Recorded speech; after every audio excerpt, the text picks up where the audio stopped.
जो है आपका कॉन्फिडेंस लेवल वो चेक करना चाहता है कि आप कैसे कामनेस को बनाए रखते हैं कि नहीं रखते हैं। जी। अच्छा ये बताइए, लिव इन रिलेशंस जो है इसको आप क्या मानते हैं? जी। बोले कि सिविल सेवा में पहले नहीं आना चाह रहे थे। इकोनॉमिक सर्वे में भी एक चैप्टर अलग से आया है जी। कि आपका इसका कितना आप एज ए ऑफिसर्स कैसे ट्रीट करते हैं, उसी आपको रहना है। मैं अपने जो स्टेटमेंट पे था अडिग रहा, जी। कस्टम तो बहुत अच्छा था, वहाँ से यहाँ क्यों आ गए? तो ज्योग्राफी ऑप्शनल से पूछने लगे, बोले कि ज्योग्राफी है आपका, जी। जी। और फिर फर्स्ट अटेम्प्ट में 56 से 59 बीपीएससी है। मैं विवेक और आप देख रहे हैं सपनों से सेवा तक। अभी हम पटना में हैं, बीपीएससी भवन के बाहर, जहाँ 70वीं बीपीएससी का इंटरव्यू चल रहा है और जो भी कैंडिडेट बाहर आ रहे हैं हम उनसे जानेंगे कि उनका इंटरव्यू कैसा रहा। हेलो सर, आपका नाम क्या है? मेरा नाम मुकेश कुमार है। अच्छा, आप एजुकेशनल बैकग्राउंड के बारे में सर अगर बताना चाहें। मैंने बीटेक किया है जी। एनआईटी सिलचर से 2010 में, जी। इलेक्ट्रॉनिक्स एंड कम्युनिकेशन इंजीनियरिंग से। वहीं जी। कैंपस सिलेक्शन हो गया था तो इरिक्सन ग्लोबल में 4 साल काम किया। जी। फिर उसके बाद एसएससी सीजीएल के थ्रू कस्टम ऑफिसर जी। मुंबई में 4 साल काम किया। जी। और फिर फर्स्ट अटेम्प्ट में 56 से 59 बीपीएससी है, मेरा डिस्ट्रिक्ट ऑडिट ऑफिसर में हो गया। तो अभी मधुबनी में पोस्टिंग हूँ जी। और कार्यरत। और सर ऑप्शनल क्या है सर आपका? मेरा ऑप्शनल ज्योग्राफी। ज्योग्राफी है। कैसा रहा सर इंटरव्यू आपका और क्या क्या क्वेश्चन इंटरव्यू पूछे गए सर आपसे? ठीक रहा, अच्छा रहा।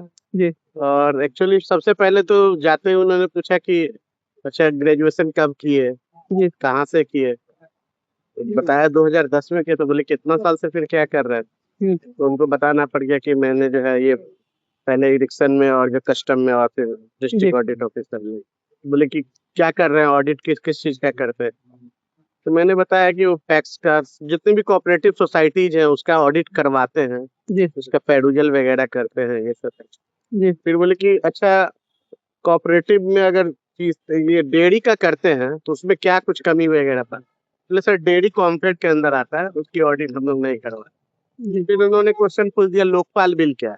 लोकपाल बिल क्या है? हाँ, और लोकपाल बिल मुझे एग्जैक्टली याद नहीं आ पा रहा था, तो मैं बोला कि सर ये भ्रष्टाचार को रोकने का एक बिल है, बाकी सर मैं रिमेम्बर नहीं कर पा रहा हूँ सर। इसके अंतर्गत सारे कुछ आ जाते हैं और सारी सरकारी संस्थाएं वगैरह आती है, इवन सीएम पीएम भी इसमें अंदर आ जाते हैं। फिर उन्होंने क्रॉस क्वेश्चन किया कि फिर अन्ना हजारे क्यों कर रहे थे इसका आंदोलन? अच्छा। हाँ, तो फिर मैं बोला कि सॉरी सर, लग रहा था कि मुझे एग्जैक्टली याद नहीं आ रहा कि पीएम इस प्रीव्यू के अंदर आते हैं कि नहीं आते, जो इसी कारण शायद आंदोलन चला, एग्जैक्टली सर रिकॉल नहीं कर पा।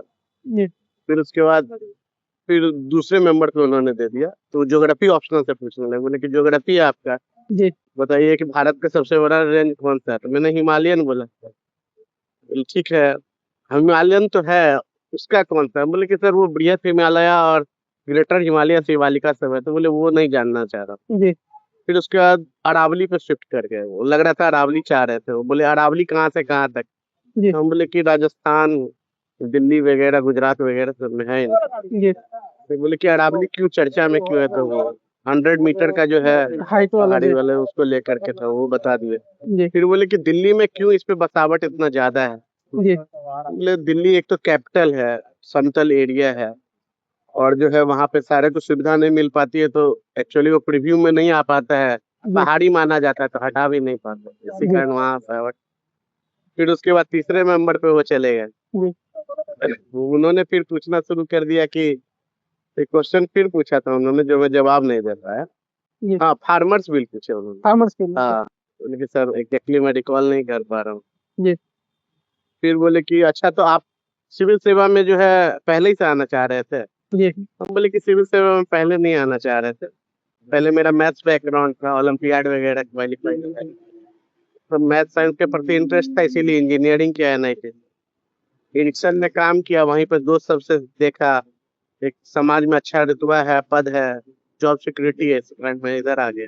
जी। बोले कस्टम तो बहुत अच्छा था, वहाँ से यहाँ क्यों आ गए? तो फिर वही बोले कि बिहार से जुड़ाव है तो इस कारण जो है, और डाइवर्सिफाई है ये यहाँ का जॉब पद से। वगैरह, जॉब वगैरह। फिर एनालिटिकल क्वेश्चन उन्होंने फिर पूछा कि अच्छा ये बताइए लिव इन रिलेशंस जो है इसको आप क्या मानते हैं, जी। उचित मानते हैं कि अनुचित मानते हैं? तो बोले कि सर लिव इन रिलेशन जो है अगर दोनों बालिक है, कंसेंट है, तो वो जो है जायज है, लीगली करेक्ट है। जी। तो बोले कि अच्छा तो अभी जो है विवाद क्या चल रहा है इस पे? जी। तो हम बोले कि सर उत्तराखंड में जो है अगर जो दोनों रह रहे थे लिव इन रिलेशन में तो उसके लिए इलीगल घोषित करते हुए बोले कि इलीगल घोषित कर दिए। जी हम बोले सॉरी सर, एक्चुअली बिट्रेयल हुआ था, जी शादी नहीं कर रहे थे, इस कारण जो है प्रताड़ना मानसिक रूप से ये हुए थे, ये चीज है। तो बोले कि आप क्या मानते हैं, सही आपके हिसाब से है कि गलत? गलत है जी हम बोले कि सर वो फंसाना चाह रहे थे एक्चुअली, हाँ एक्चुअली हाँ वो ग्रिल कर रहे थे बार बार। जी तो मैं अपने जो स्टेटमेंट पे था अडिग रहा, जी बोले कि सर वो जो है लीगली करेक्ट है, क्योंकि वो जो है बालिग है तो कंसेंट से हो सकते हैं।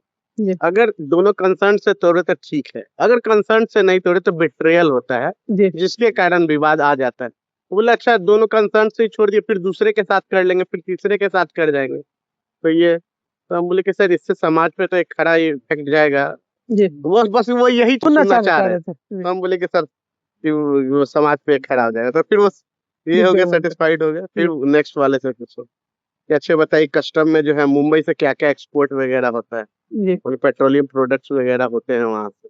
जी बोले इम्पोर्ट सबसे ज्यादा क्या होता है, और बहुत सारा कंट्री का अलग अलग कोड होता है। जी हम बोले कि सारा गुड्स का अलग अलग कैटेगरी करते हैं, यहाँ 8 डिजिट का कोड होता है, हार्मोनाइज सिस्टम नंबर HSN कहते हैं।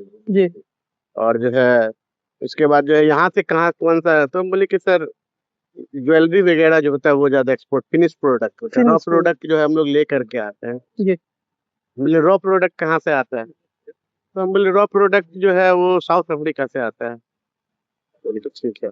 ये ओवरऑल जो है पूरा क्वेश्चन जितने भी थे ये डिटेल्स ये में फॉलो क्वेश्चन घूमते वाला रहे पूरे क्वेश्चन घूम रहा है। जी और इसके और अलावा इंटरनेशनल रिलेशन के कोई कुछ क्वेश्चन नहीं, कुछ नहीं, करंट से भी उन्होंने कुछ नहीं पूछा। शायद से नहीं पूछा हाँ फिर उन्होंने ये पूछा था कितना डाइवर्सिफाई फील्ड है, कंफ्यूज है क्या आप? जी हाँ तो हम बोले कि सर कंफ्यूज नहीं है, जी एक्चुअली सर देखा जाए तो ये एक जो है क्रम है। जी मैथ साइंस था तो इंजीनियरिंग किए, अवसर मिला तो जो है बैकअप के रूप में जो है कस्टम ऑफिसर ज्वाइन किए, पहला अटेम्प्ट में ही तो सिविल सर्विसेज में आ गए। और अगर मेरा ये नहीं रहता तो मैं कस्टम छोड़ता नहीं, क्योंकि मैं जो है सिविल सर्विसेज की तरफ आना चाहता, जी इसीलिए मैं वो छोड़ करके लोगों से जुड़ाव के लिए मैं बिहार आया। बिहार आया इस पे वो सेटिस्फाइड दिखाई दिए। जी अब देखो बोर्ड कैसा रिएक्ट करता है, कैसे बाकी क्या करते हैं। हॉबी बाकी वगैरह से हॉबी वगैरह से कुछ नहीं पूछा हॉबी उन्होंने, क्या बोला था सर आपने हॉबी मेरे से पूछे ही नहीं। पूछा ही नहीं हाँ आपने कविताएं लिखना तो है वैसा हॉबी, और बच्चों के साथ जो समय बिताना मेरा हॉबी है। जी तो उन्होंने हॉबी से भी नहीं पूछा। और तो लास्ट में जो है फिर बोले कि मुझे लगा कि फिर चेयरमैन क्रॉस क्वेश्चन करेंगे लास्ट में कुछ, लेकिन नहीं किया गया लेकिन नहीं किए। बोले कि ठीक है। सर जैसे आप ऑलरेडी सिलेक्टेड भी हैं तो जो बच्चे प्रिपरेशन कर रहे हैं अभी जिनका अभी फाउंडेशन बिल्डअप करना है जिनको उनके लिए कुछ गाइडेंस देना चाहेंगे या हाँ अभी जो है सबसे ज्यादा डिफिकल्ट हमको लग रहा है कि पीटी हो गया, जी क्योंकि बहुत सारे लोग दे रहे हैं पीटी में जो है इवन 70 का दे रहे हैं, 71 में नहीं हो रहा है, बहुत लोग का ऐसा जी हो रहा बिल्कुल हो रहा है है। तो उसके लिए है कि अब बेसिक क्वेश्चंस भी पूछे जा रहे हैं, इवन एनसीईआरटी से डायरेक्ट क्वेश्चन वगैरह पूछे जा रहे हैं। जी तो एनसीईआरटी का साइंस तो कवर करना ही चाहिए, और जो आप ट्रेडिशनल फॉलो कर रहे हैं वो करिए, लेकिन एनसीईआरटी का साइंस और जो है कुछ जो मान लिया कि जो डीआई वगैरह मेंस के लिए अगर देखा जाए, हम्म, तो मेंस में डीआई वगैरह पे फोकस कीजिए, ज्यादा से ज्यादा लिखने का प्रैक्टिस कीजिए। जी अगर लिखने का अगर प्रैक्टिस नहीं करते हैं तो क्वेश्चन छूट जाएगा, छूट जाएगा तो वो रहना चाहिए। टेस्ट सीरीज वगैरह दे सकते हैं मेंस के लिए। पीटी के लिए मैं कहूंगा कि आप खुद से कीजिए, क्यू का हाँ एसएस के पीवाईक्यू वगैरह कीजिए, और जो जितना क्वेश्चन देख सकते हैं वो देखिए। और जो है जो नए नए बीपीएससी जो क्वेश्चन वगैरह जो लेते रहते हैं एग्जाम, उनको भी देखिए कि किस तरह का उनका क्वेश्चन आ रहा है, क्योंकि मोस्टली उनके पास क्वेश्चन खत्म हो चुका है। जी तो अब वो चाह रहे हैं कि ऐसा ऐसा क्वेश्चन पूछे जो तिल का तार एकदम जैसा रहे, वो अंदर घुस करके पूछता है। जी तो इसीलिए जो है सूक्ष्मता से पढ़ाई की थोड़ी जरूरत है। जी और तो बस यही है जी और इसके अलावा जो बच्चे अभी इंटरव्यू देने आने वाले हैं उनके लिए कुछ मैसेज रहेगा सर आपकी तरफ से कि अंदर में जो है बोर्ड काफी कोऑपरेट करते हैं, लेकिन आपको जो है भावनाओं में बहना नहीं है। एज ए जो है वो अगर बात कर रहे हैं तो कैजुअल नहीं हो जाना है।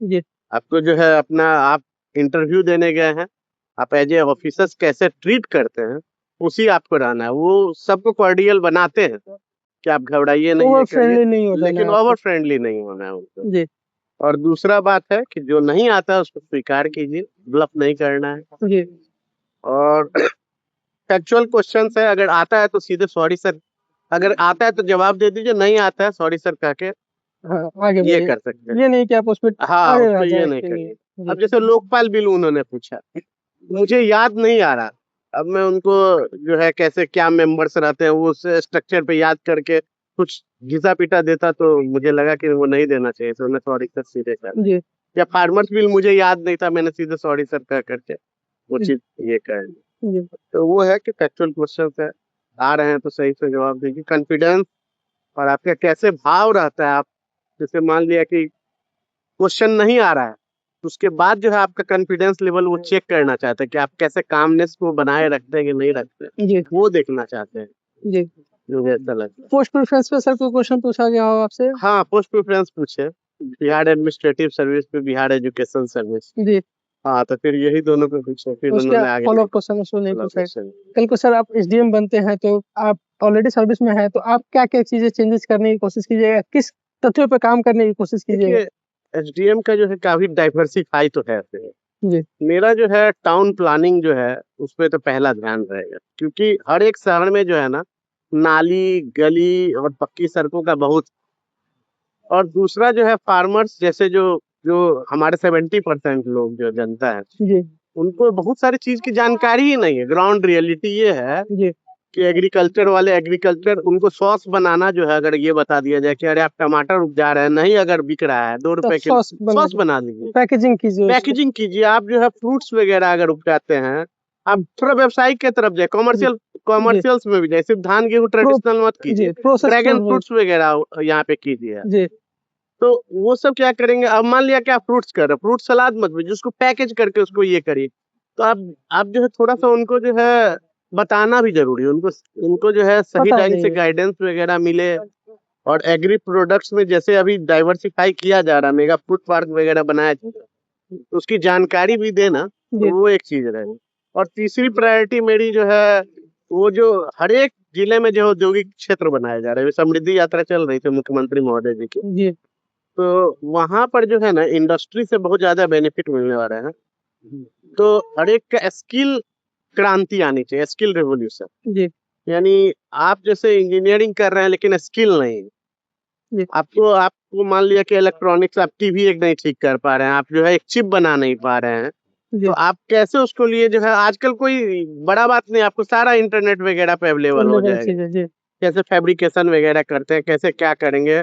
एआई का जमाना आ रहा है, हम बस एआई लेने वाले नहीं बने, एआई जनरेट करने जनरेट वाले बने। करने वाली जी इसी कारण इकोनॉमिक सर्वे में भी एक चैप्टर अलग से आया है जी कि आपका इसका कितना ज्यादा इफेक्ट होने वाला है भविष्य में। जी तो ये नहीं कि कल को होगा कि मेरा एआई जॉब छीन लिया, ऐसा नहीं होना चाहिए। आप एआई से आप जॉब ये करवाइए जी कि ऐसा जनरेट हो, करवाइए। हाँ, कि ऐसा है कि कोई बच्चा नहीं पढ़ पा रहा है तो वो एआई का एक ऐप हो, अच्छा 1 क्लास का है, मुझे सारा कुछ जो है वो ये चीज हो जाए, ये सवाल नहीं बन पा रहा है, वो एआई बता दे, उनको सॉल्व सॉल्व करा कर दे ले एज ए टीचर के। तो ये सब डिलीवर करना हो, जी मुझे लगता है कि ये तो इसके अलावा और एजुकेशन में कुछ और आप कम करना चाहें? एजुकेशन में तो एक तो है क्वांटिटी हो गई है, क्वालिटी एजुकेशन जो है अभी भी हम लोग काफी पीछे। ठीक है जी 6 क्लास के बच्चे को भी देखते हैं कि वो सही से जो गवर्नमेंट स्कूल्स में है, उनको जानकारी नहीं रह रही, जी तो थोड़ा सा जो है उनको जो है पॉलिश करने की जरूरत है।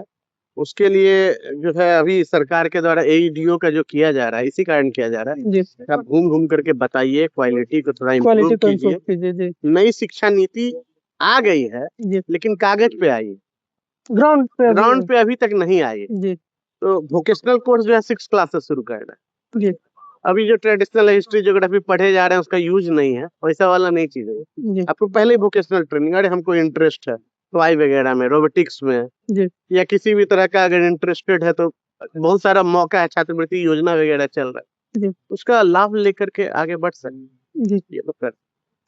आशा करते हैं सर आपका सिलेक्शन हो जाए। बहुत बहुत ऑल द बेस्ट धन्यवाद, सर, थैंक यू बहुत सो बहुत मच इंटरव्यू धन्यवाद। देने के लिए। आपका सिलेक्शन एसडीएम पद से ही हो जाए और आप जो भी कार्य करना चाहते हैं वो थैंक करें। You sir, thank you so much sir. Thank you. Thank